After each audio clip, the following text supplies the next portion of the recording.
Sherlock Holmes, The Blue Diamond by Sir Arthur Conan Doyle. Chapter 1. An Old Hat.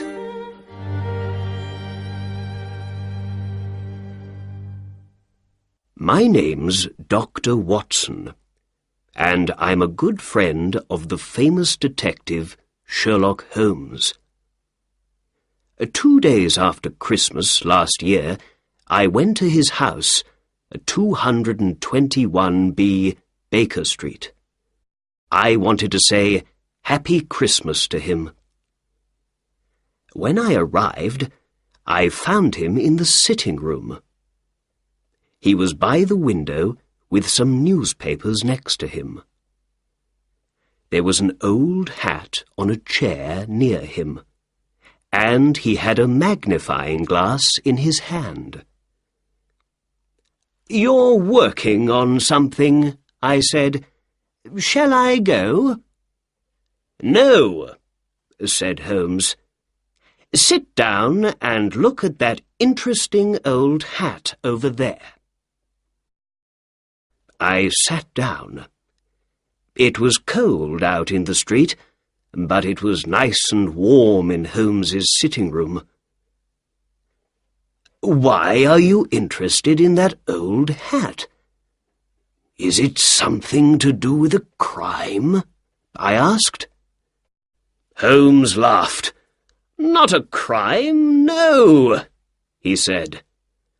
"I got it from Peterson, the doorman at the Baker Street Hotel. He found it in the street and brought it here on Christmas Day for me to look at. He also brought a dead bird with him, a good fat Christmas goose, at the same time. I gave the goose back to him this morning. He's cooking it at his house now, and he's going to eat it for dinner tonight." "Oh, first it was a hat, and now you're talking about a goose," I said. "I don't understand." "Then let's begin when it all began," said Holmes. At about 4 o'clock in the morning of Christmas Day, Peterson went home after work. When he got to Tottenham Court Road, he saw, in the street in front of him, a tall man with a goose over his shoulder. Peterson walked behind him for some time.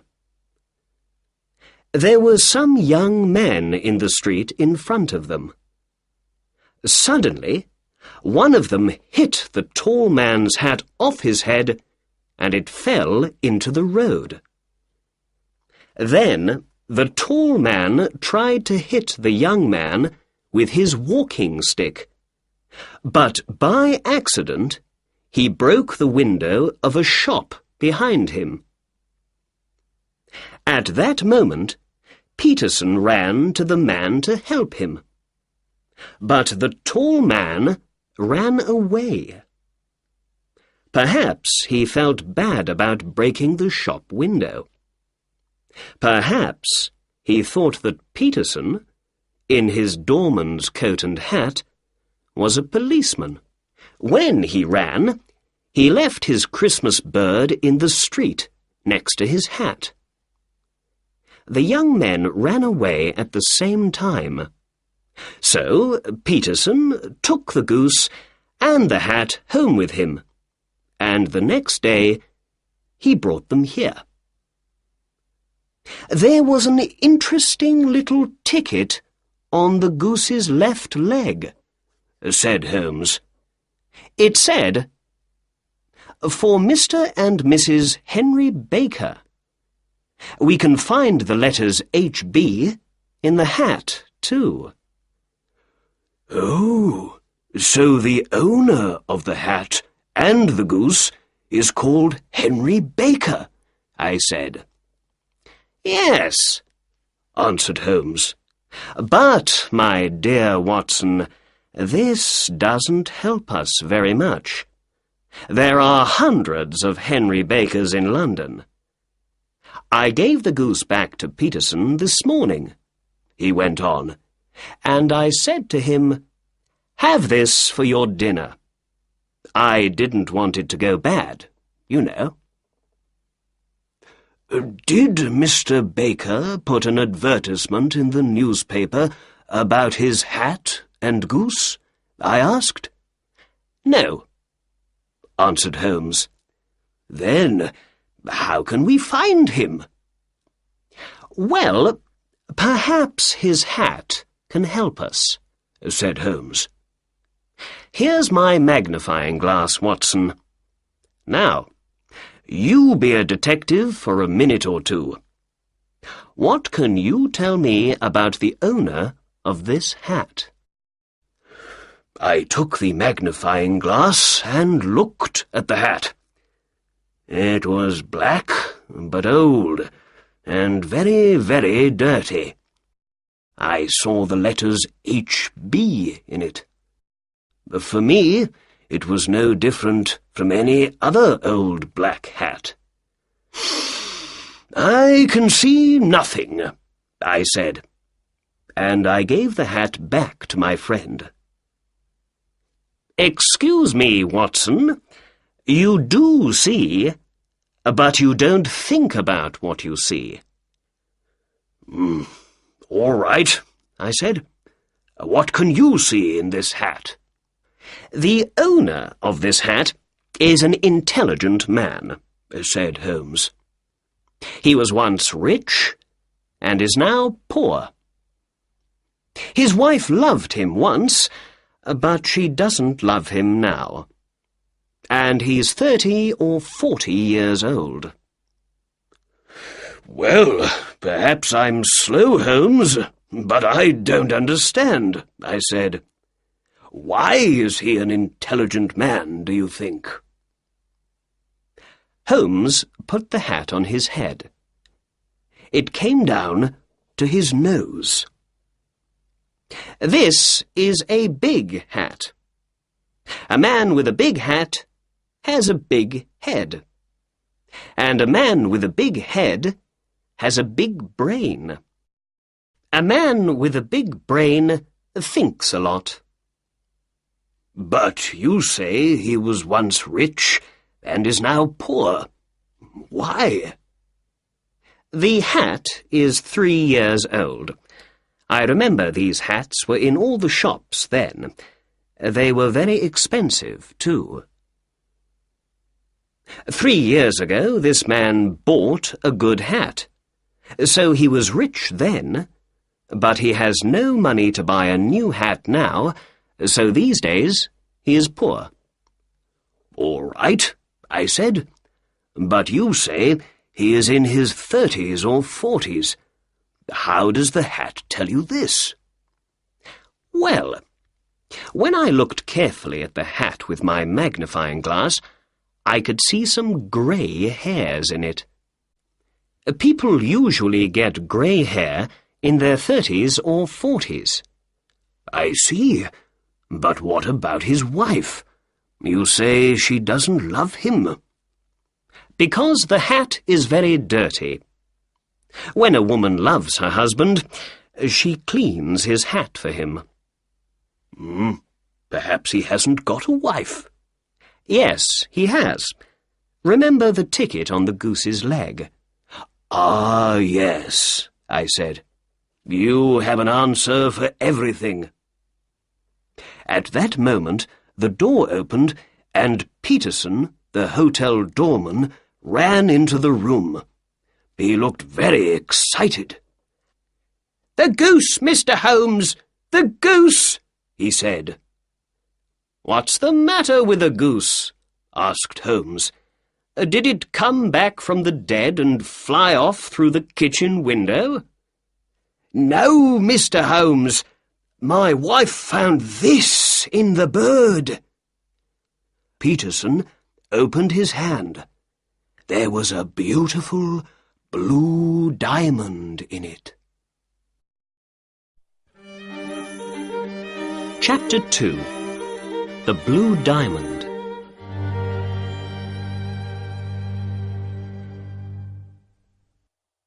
When Sherlock Holmes saw the diamond in the doorman's hand, he sat up. "Well, well, Peterson," he said. "What a wonderful thing to find in a goose. Do you know what you have in your hand?"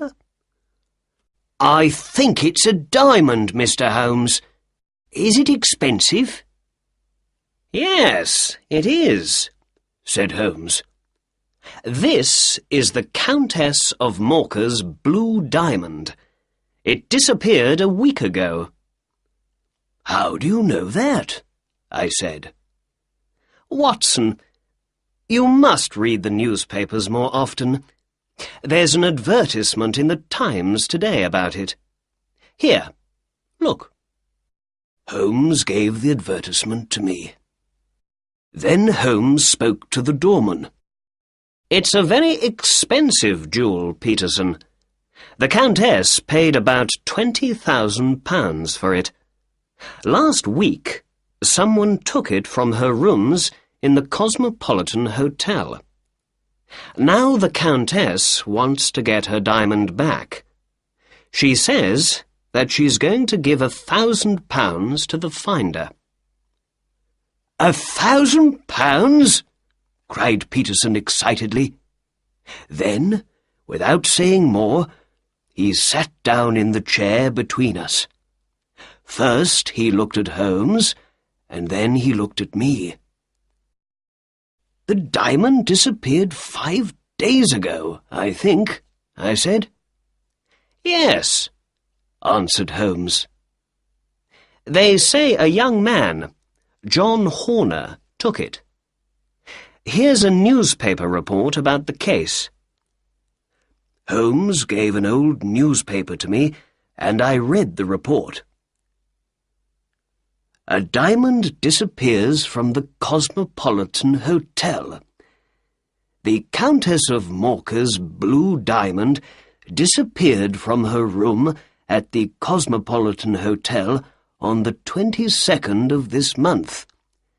The police think John Horner, 26 years old, took the diamond from a jewel box when he went to repair the window in the room.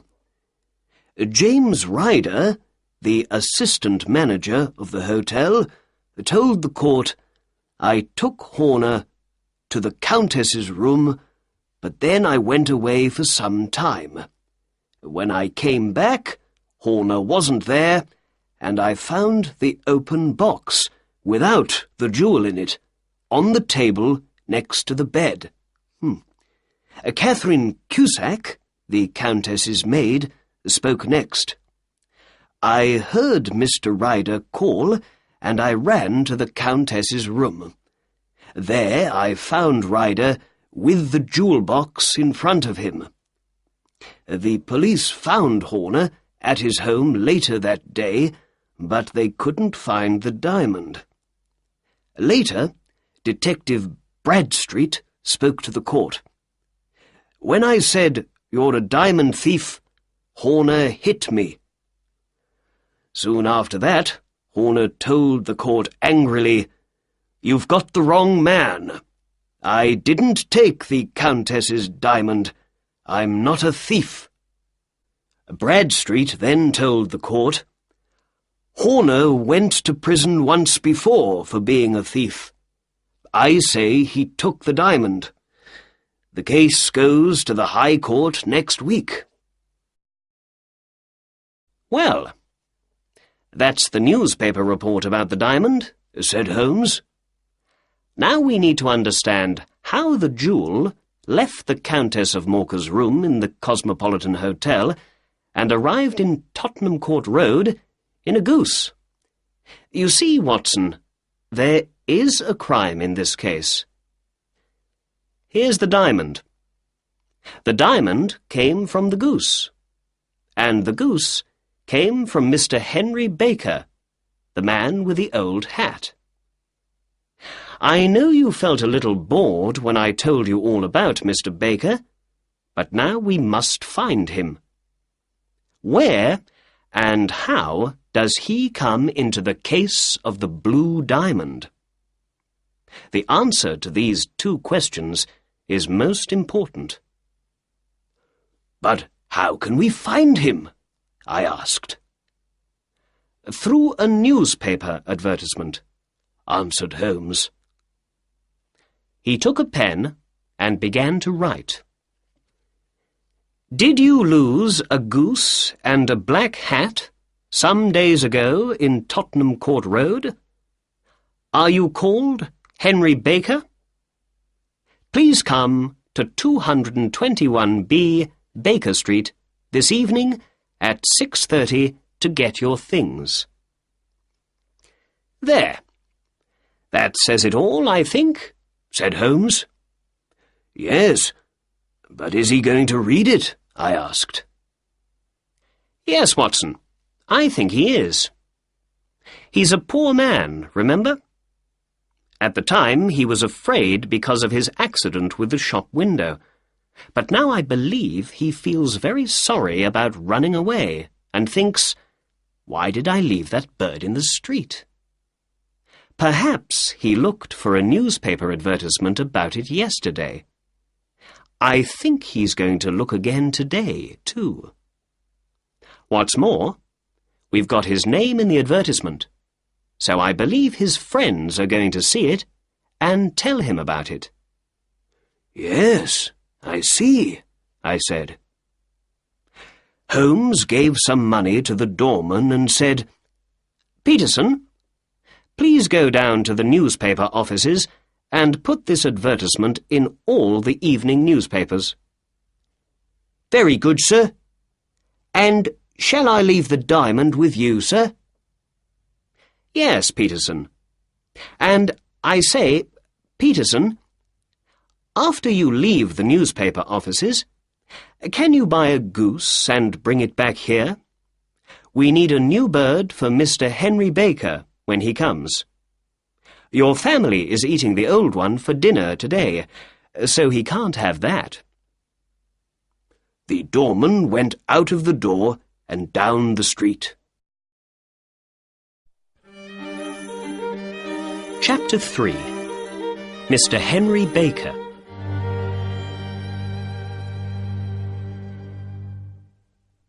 Holmes took the blue diamond in his hand and looked at it. "What a beautiful thing," he said. "Look at the wonderful colours in it. Dark blues and cold whites. All big jewels make people into thieves and killers in the end. This one comes from the south of China, near the Amoy River.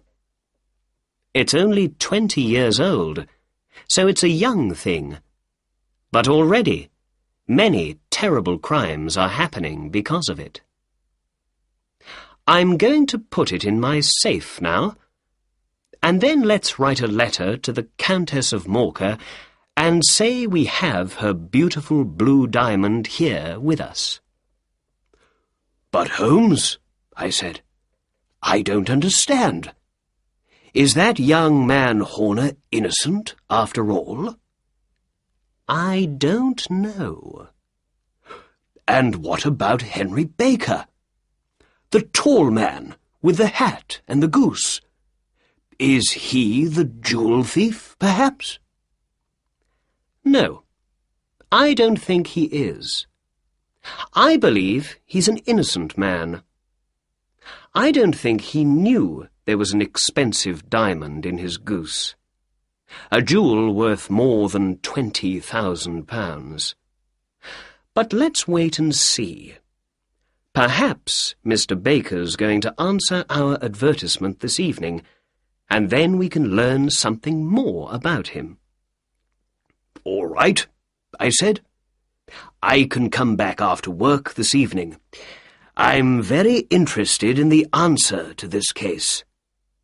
"Good," replied Holmes. "Dinner is at 7 o'clock. I got to Baker Street at 6:30 that evening. There was a tall man already at Sherlock Holmes's front door when I came down the street. He wore a long winter coat and had a Scottish hat on his head. When I arrived next to him, the door opened. Mrs. Hudson, Holmes's housekeeper, said, "Good evening" to the two of us, and we went in and upstairs to Holmes's room. "Mr. Henry Baker, I believe," said Holmes to the man when he came in.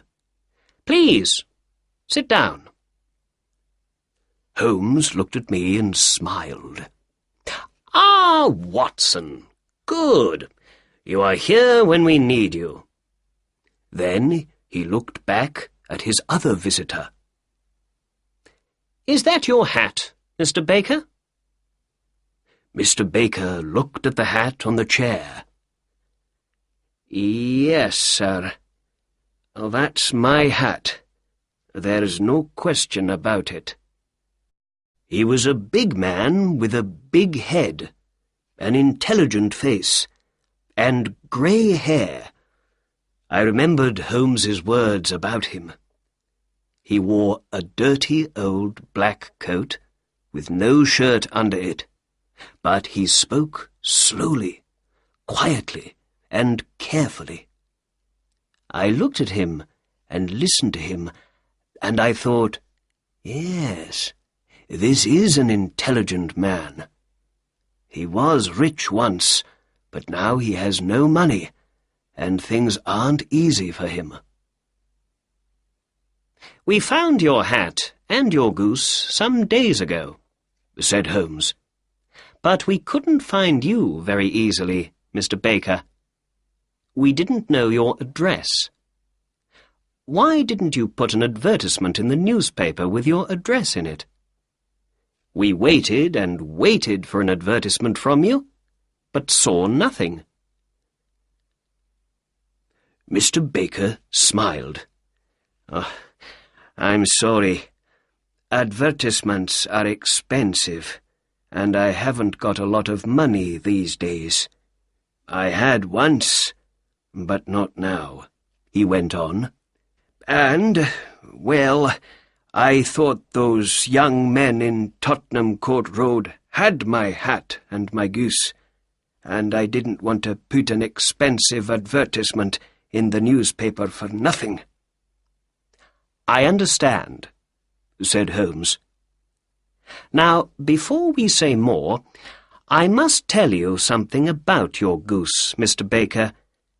I'm sorry, but, well, we ate it yesterday, you know." "You ate it?" said our visitor, and he stood up excitedly. "Yes. Well, we didn't want it to go bad, you see. But we bought a nice new goose this morning for you.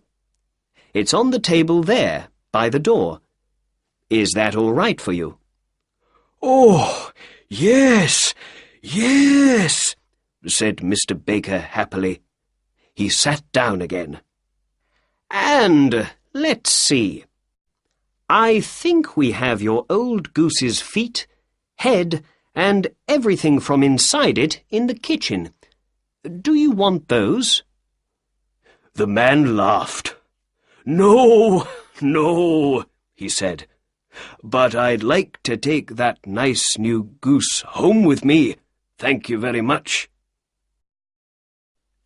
Sherlock Holmes looked at me with a little smile. "Very well," he said to Mr. Baker. "There is your hat, and there is your bird. Please take them. Oh, and before you go, can you tell me something? Where did you get your goose? I know a lot about geese, and that was a very good bird, I can tell you." "Well, sir," said Baker. He stood up and took his hat and the goose in his hands. "I got that bird at the Alpha, a pub near the British Museum. This year, the owner of the pub, Mr. Windygate, began a goose club. Every week, we all put 5 or 6 pence into a money box, and at Christmas time, we all had the money for a goose. With that, he said goodbye and left. "Well," said my detective friend, "that answers one question. Mr. Baker is not our diamond thief.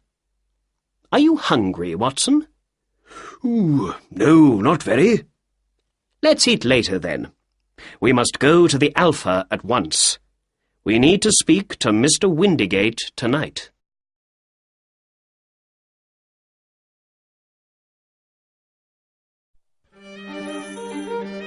Chapter 4. To Mr. Breckenridge's. Holmes and I put on our coats and hats and went out into the cold winter street. The sky was dark over our heads. We walked east, and in a quarter of an hour we stood in front of the Alpha. Holmes opened the door and we went in. In the pub, the owner, Mr. Windigate, gave us some beer. "Is this beer good?" Holmes asked him. "I ask because I know your geese are very good. Mr. Henry Baker told us all about your goose club." "Oh, yes, but those geese weren't our geese. They came from a man with a little shop in Covent Garden. Breckenridge is his name." "Thank you, my good man," said Holmes. We paid for our beer and drank it. Then we walked out of the warm pub and into the cold night again. "Now for Covent Garden," said Holmes, and we walked down the street past the British Museum. "Remember, Watson, it all began with a goose, but it finishes with 7 years in prison for young Mr. Horner. Perhaps we can learn more about this interesting case in Mr. Breckenridge's shop." We walked south and soon came to Mr. Breckenridge's shop. A Breckenridge and a boy were at the door. It was nearly time to close for the night. "Good evening. It's a cold night," said Holmes. "How can I help you?" asked Breckenridge. Holmes looked at the empty shop window. "No geese, I see," he said. "There are some in that other shop, there behind you." "Ah, but I came to you because I hear your geese are very good. Breckenridge's birds are the best," he said. "Who said that?"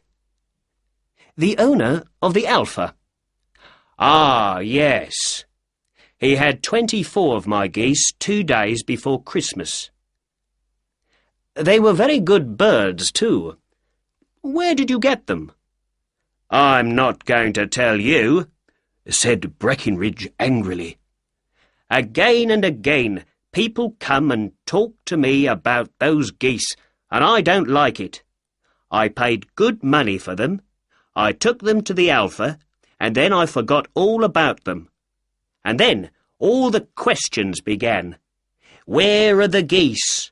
How much do you want for them? Who did you sell them to?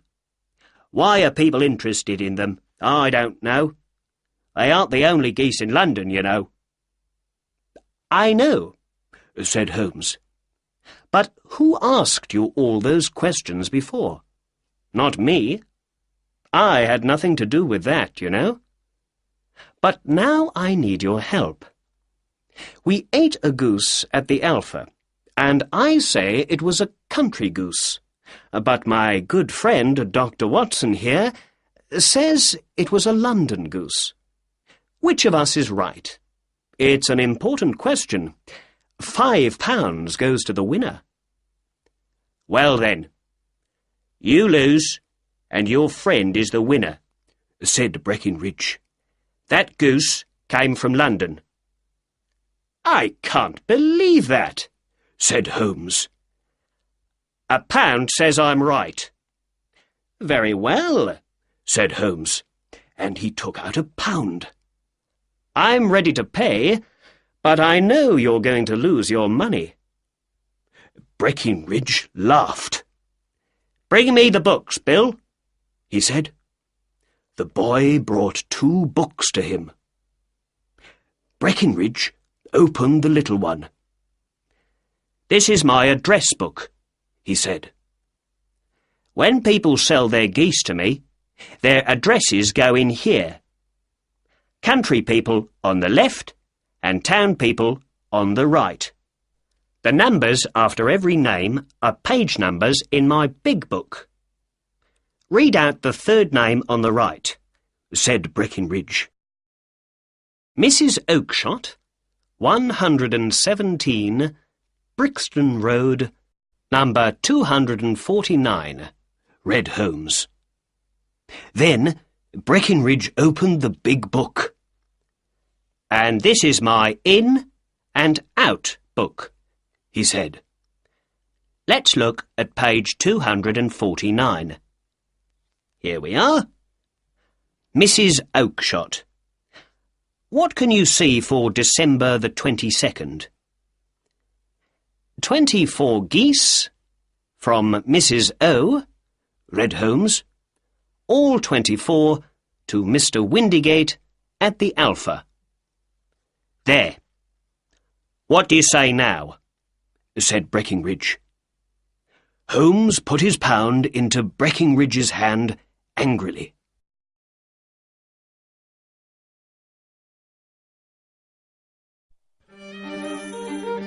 Chapter 5. A Weak Little Man.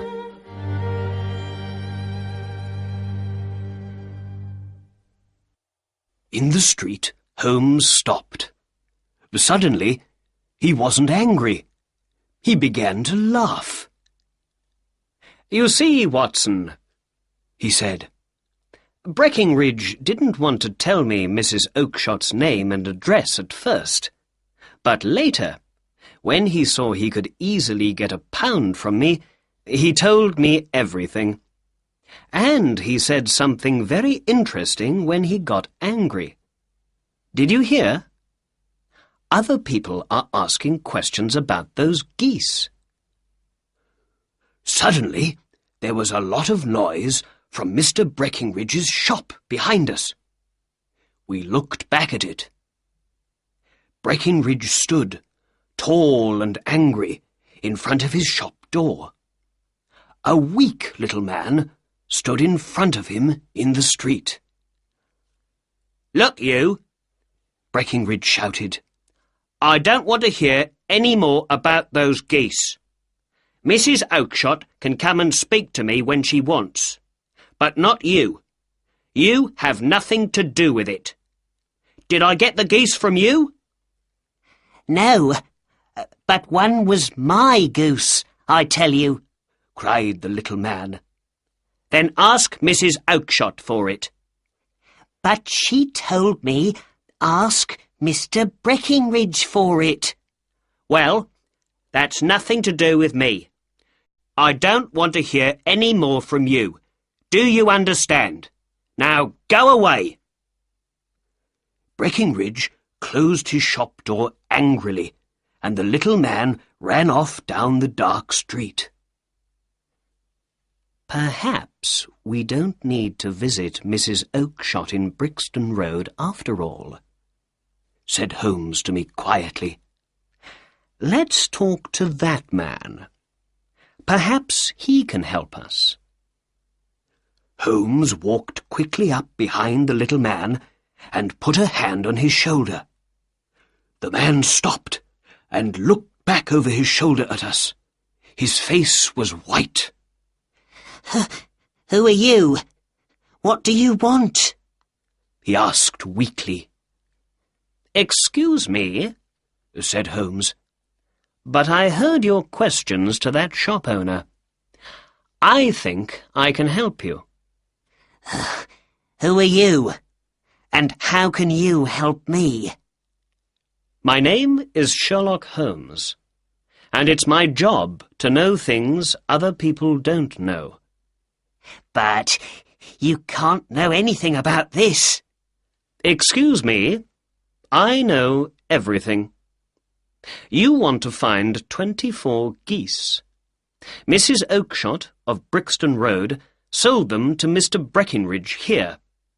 He sold them to Mr. Windygate, the owner of the Alpha, and Mr. Windygate sold them to the people in his goose club. Oh, sir, this is wonderful. Oh, I'm very happy to meet you, said the little man excitedly. You are right.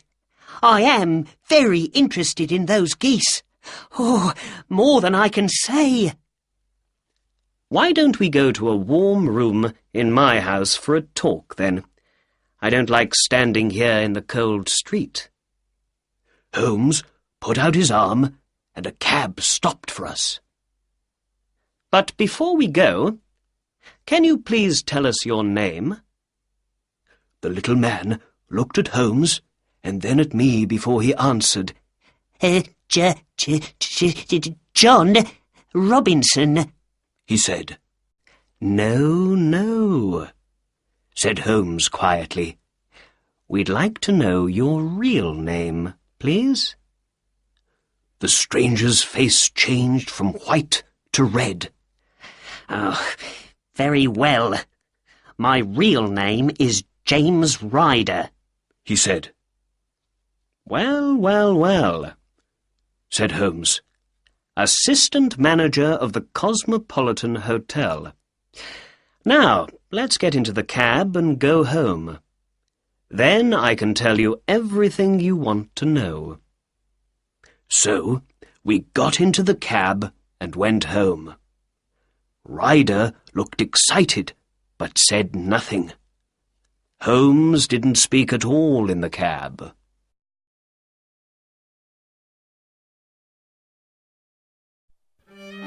Chapter 6. 1 or 2 questions.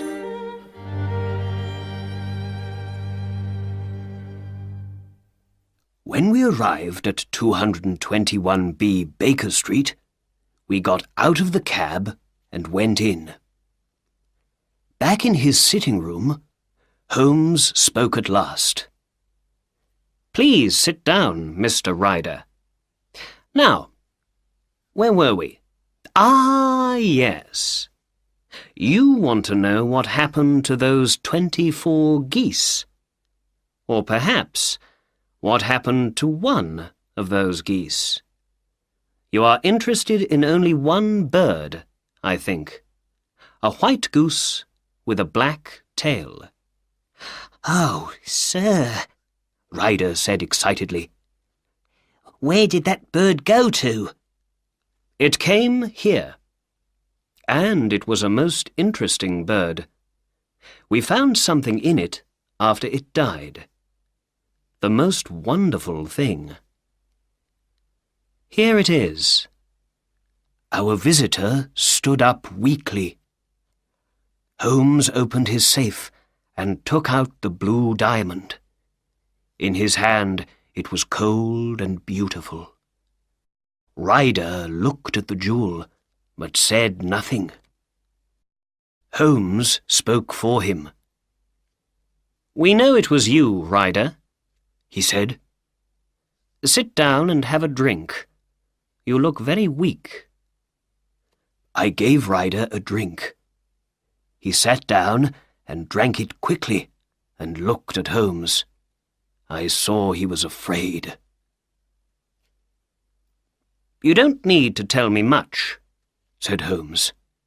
I know nearly everything about the case, but I have 1 or 2 questions to ask.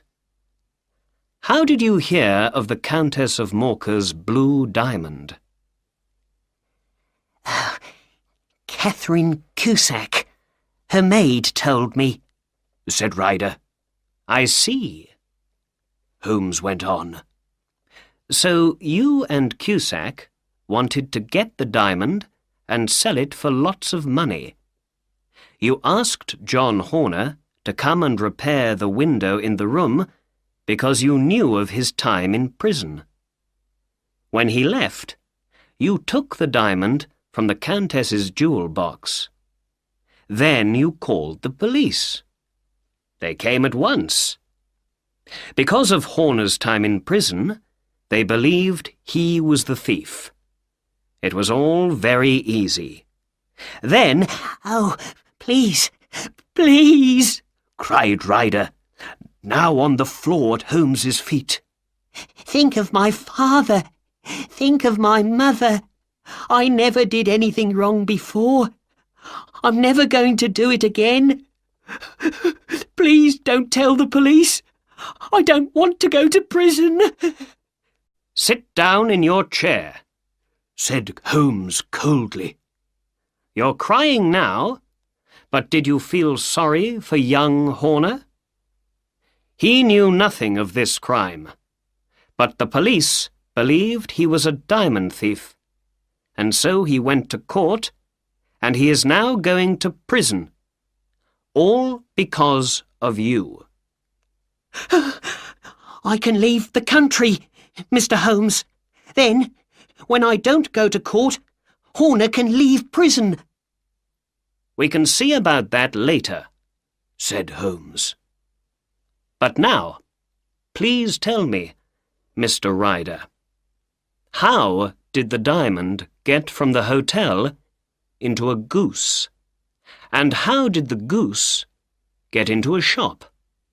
And please, tell the truth." Ryder began. "When the police arrested Horner, I left the hotel with the diamond in my pocket. I didn't want to stay at the Cosmopolitan, not with the police everywhere, looking at everything. So I went to my sister's house in South London. She lives in Brixton Road with her husband, Mr. Oakshott. I saw lots of police officers on my way there, and when I got to Brixton Road, I was very afraid. 'What's the matter?' my sister asked. I told her about the diamond thief and about the police arresting Horner. Then I went into the back garden to smoke and think. What could I do with the diamond now? In the garden, I remembered my friend Maudsley. He began well, but he went bad, and in the end he went to prison for his crimes. Perhaps he knows about selling diamonds, I thought. So I decided to visit him at his home in Kilburn in North London. But how can I walk across London with the diamond? I thought. I can't have it in my pocket, not with all those police officers in the streets. Then I looked down at the geese in the garden, and I thought of something. I knew one of those geese was for me, for my Christmas dinner.